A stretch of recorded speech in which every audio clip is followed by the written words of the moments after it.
நாற்காலியில் அமர்ந்திருந்த போதே வந்த மரணம்.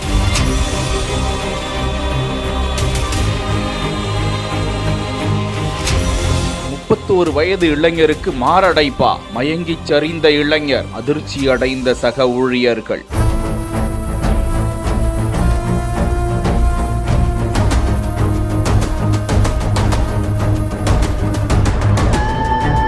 மத்திய பிரதேச மாநிலம் முசகேடியைச் சேர்ந்த இளைஞர் 31 வயதான சிவநாராயண் மாளவியா டீன் இம்லி சந்திப்புக்கு அருகே அமைந்துள்ள தனியார் நிதி நிறுவனம் ஒன்றில் பணிபுரிந்து வந்தார். இந்த நிலையில் சம்பவத்தன்றும் அவர் பணிக்கு வந்த நிலையில் வாடிக்கையாளர்களுக்கு சேவை செய்து கொண்டிருந்த நிலையிலேயே திடீரென தனது இருக்கையில் இருந்து மயங்கி தரையில் விழுகிறார். அதிர்ச்சியடைந்த சக ஊழியர்கள் உடனடியாக அவரை மீட்டு அருகில் இருக்கக்கூடிய மருத்துவமனைக்கு கொண்டு சென்று பரிசோதித்த போது அவர் இறந்து விட்டதாக மருத்துவர்கள் தெரிவித்தனர். போலீசார் இதனை மாரடைப்பு என்று சந்தேகிக்கின்றனர். இருப்பினும் பிரேத பரிசோதனை அறிக்கை வந்த பின்னரே அவரது மரணம் உறுதி செய்யப்படும். அந்த இளைஞருக்கு மனைவி மற்றும் 2 குழந்தைகள் இருக்கிறார்களா? அவர்களது குடும்பத்தினர் மீளா துயரத்தில் ஆழ்ந்திருக்கிறார்கள்.